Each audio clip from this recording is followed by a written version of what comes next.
Welcome to Life After Death. My name is Pam McKay and I'm an international psychic medium and author of 20 books written by Automatic Writing. This is where my story begins. I was given the gift of listening. I've listened to over 800 stories from all over the world and all walks of life. But today I'm going to get one of these beautiful ladies to read you one of their stories. Now, her name is Michelle White, and she will be reading the story, My Husband is Waiting. Now, just before I put her on, I would like to explain how the story began and what happens to stories, because this part is unique. Through that near-death experience, I was given a beautiful gift of listening. And I listen to the souls that linger. And that's who tell their stories. This soul, when this person come through, it was a very sad feeling, a lonely feeling and an empty feeling. I don't feel that long because my guide takes that memory of sadness away from me. And then I see the person and I feel the story as it's being told. Sometimes when I need to get closer to them, to be able to hear and feel more of the story, I have to wait until they reach for me. I must never ever reach for their hand. So this person is telling me the story of the things that happened to her. And this is where the in-between comes. It's not that the soul hasn't gone over the other side. It means that the memories still linger. And once the memories have been released and the pain has been forgotten, then the memories are released back to where they should be. It's a beautiful story. I hope you will enjoy it. Each week I will be putting on at least 1 to 2 stories. Sometimes I'm going to tell you about my work, how I work, mostly about how these beautiful people come in. But I will be teaching you things on the way and talking about life after death. So anyway, thank you for listening. Bye-bye.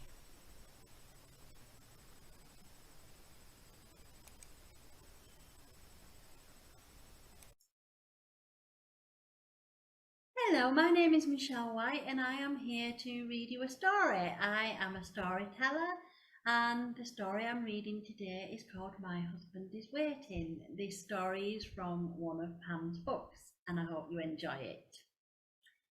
My Husband is Waiting. While I was looking through my book one day, I felt someone sit beside me asking quietly, "Can I please tell you my story?" The next thing I knew, I was listening to her story. She sat there by my side as I sat there waiting for the words to come through. My mind slowly relaxed. I felt her reaching to hold my hand. I let her memory slip into my mind. Then her story began. And this is her story. I look around but I cannot see him. Where is my husband? He told me he would never leave me, but he did. I miss him so much. Can life be so cruel that we pray to leave it every day?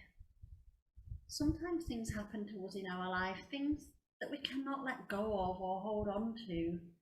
Could the good Lord be so gracious as to let someone die with dignity? I hope so. It all feels like a lifetime ago. I look around again and there is just emptiness. The nurse brings me flowers and places them on my bed. "Someone has just dropped these in for you," she said. She smiled and asked, "Would you like me to put them in water for you?" I just looked at her and then looked away. I heard the nurse say to the sister that she would come back later. I glanced at the flowers.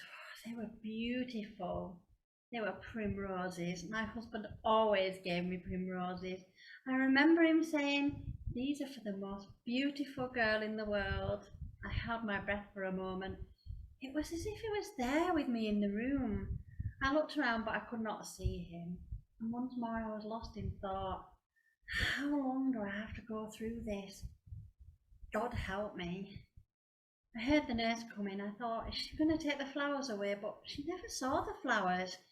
She asked me if everything was okay, and I just smiled and said, yes.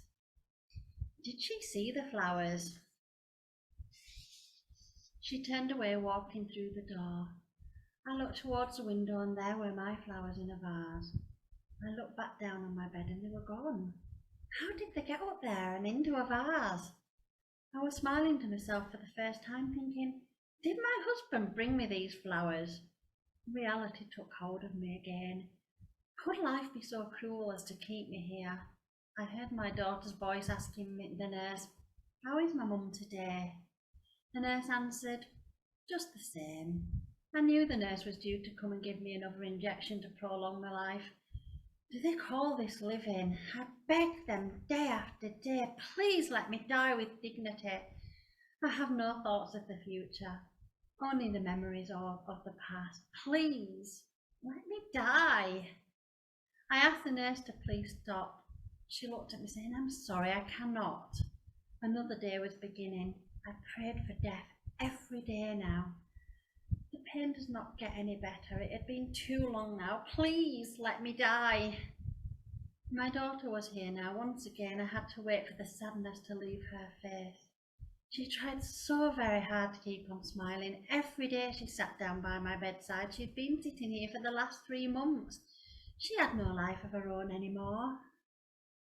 She placed a photograph in my hand and told me that it was my granddaughter. I looked down at the photo and saw my daughter there. Yes, I remember when the first nurse put my little girl in my arms. I was so proud. She had beautiful black hair and she was such a tiny little thing. My husband held out his hands to hold his baby daughter. I remember him being so proud too. 7 days later, we arrived back at home from the hospital. The neighbours had been in, tidied the house up and even put the kettle on. I knew everyone was looking forward to seeing our baby daughter. My husband and I had waited 5 long years, and now it was all over. Once more, I had to pinch myself to believe that I was finally holding my little girl. My husband worked very hard in the steel sheds. We lived in Sheffield. Work was now plentiful, and for the first time we were enjoying life. My husband and I, we couldn't have any more children. We were ever so grateful for our little daughter Kimberly. We had just bought our first car. Oh no, my husband Ronnie, he took us to the seaside, my mother, my grandmother and of course Uncle Ben. We all had a smashing time except for Uncle Ben. He had lost one of his shoes. He was very proud of his shoes. He had had them for 5 years. They were his best shoes. We all laughed and said, never mind, Uncle Ben, we'll all put some money in the kitty and get you a brand new pair. He had said that he had never had a brand new pair of shoes in his whole life. We all smiled. I remembered that things had been very hard in Uncle Ben's life. Then he said, in fact, I have never had anything new before. Our little girl soon grew up. She did quite well in school. She never seemed to mix with the other children though very well. She just loved being at home with her daddy. Ronnie said to me one day, why does our little girl not have any friends? I looked at him and said, she prefers to just come home. I shrugged my shoulders and said, she will find some someday. Soon after that, she started to study. She desperately wanted to be a doctor. She found it very difficult to study though and remember things. She said, if I cannot be a doctor, then I will be an excellent nurse. My little girl studied for 2 years and then studied an extra 2 more years. In between that time, a new person came into her life, and he was called Gary. Gary was very quiet, and my husband took an instant dislike to him.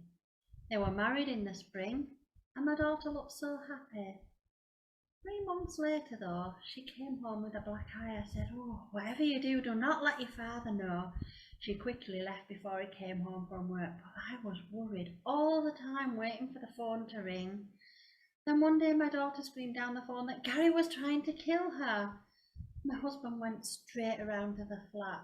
The neighbours had called the police by then. My husband got Gary by the scruff of his neck.